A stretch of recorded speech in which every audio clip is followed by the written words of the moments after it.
அனைவருக்கும் வணக்கம். வாழ்க வளமுடன். இன்றைக்கி நம்ம கிச்சனில் இட்லி சாம்பார் தான் செய்ய போகிறோம்.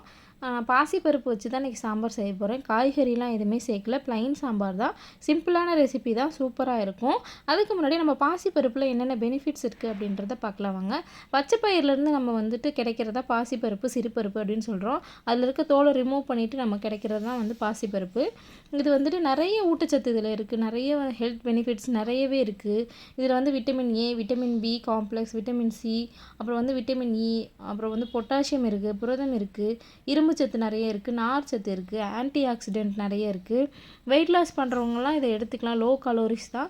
சின்ன குழந்தைங்கள்லேருந்து பெரியவங்க வரைக்கும் எல்லாருமே சாப்பிட்லாம். ஈஸியாக டைஜஷன் ஆகிடும். ஹெல்த்துக்கு ரொம்ப ரொம்ப நல்லது.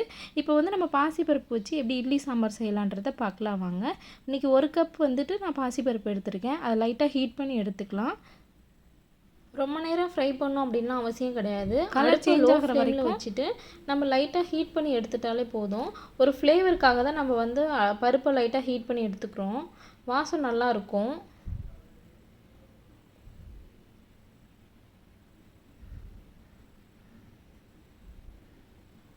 அவ்வளோதான், ரெடி ஆகிடுச்சு. இப்போ இதை நம்ம பாத்திரத்துக்கு மாற்றிக்கலாம்.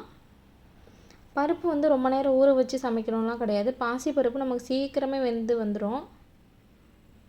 அதனால் நம்ம வாஷ் பண்ணிவிட்டு நம்ம இதை குக்கருக்கு மாற்றிக்கலாம். மார்னிங் டைமில் இந்த மாதிரி சாம்பார் வைக்கிறது உங்களுக்கு ஒர்க்கு கொஞ்சம் ஈஸியாகவே முடிஞ்சிடும். 10 to 15 மினிட்ஸ்லேயே செஞ்சு முடிச்சிடலாம். இப்போ இதை நம்ம குக்கரில் மாற்றிட்டு தேவையான அளவு தண்ணி ஊற்றிக்கலாம்.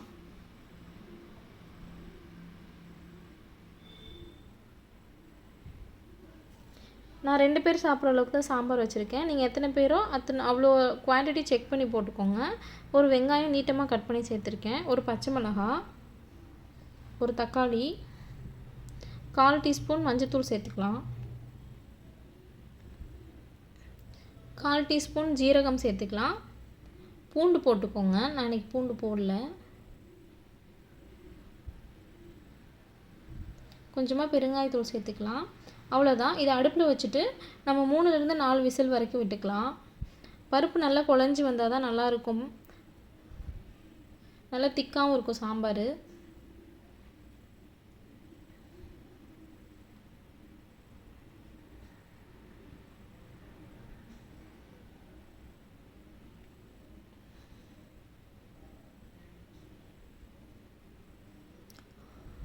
அவ்வளோதான்.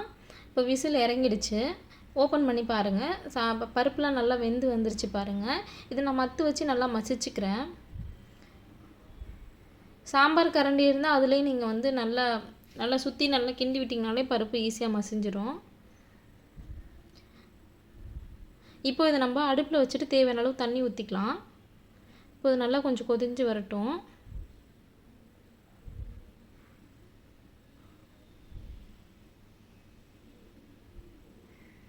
இதில் 1 டேபிள் ஸ்பூன் அளவுக்கு சாம்பார் தூள் சேர்த்துக்கோங்க.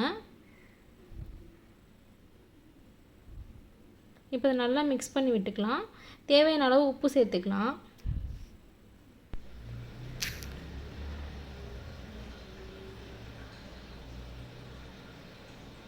இப்போ இது நல்லா கொதிஞ்சு வரட்டும்.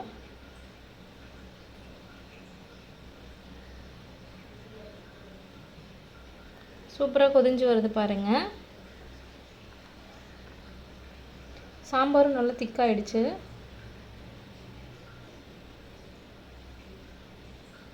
இதில் நம்ம ஒரு கைப்பிடி அளவுக்கு கொத்தமல்லி சேர்த்துக்கலாம்.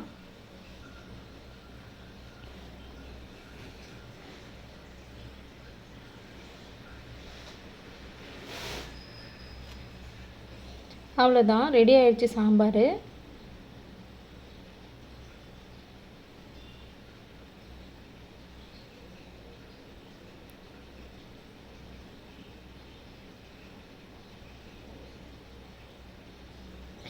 இப்போ இதுக்கு நம்ம தாளிப்பு ரெடி பண்ணிக்கலாம். ஒரு கடாய் எடுத்துக்கலாம். 1 டேபிள் ஸ்பூன் ஆயில் சேர்த்துக்கோங்க. 1 டேபிள் ஸ்பூன் நம்ம கடுகு சேர்த்துக்கலாம். கடுகு நல்லா பொரிஞ்சு வரும். அப்போ நம்ம ஒரு வரமிளகாய் நல்லா கிள்ளி போட்டுக்கலாம். இதில் ஒரு கைப்பிடி கருவேப்பிலை, கொஞ்சமாக பெருங்காயத்தூள் சேர்த்துக்கலாம். அவ்வளோதான் தாளிப்பு. இப்போ இதை சாம்பாரில் சேர்த்துக்கலாம். அவ்வளோதான், சூப்பரான சாம்பார் ரெடி ஆயிடுச்சு. இட்லி சாம்பார். இட்லி, தோசை எல்லாத்துக்குமே சூப்பராகவே இருக்கும்.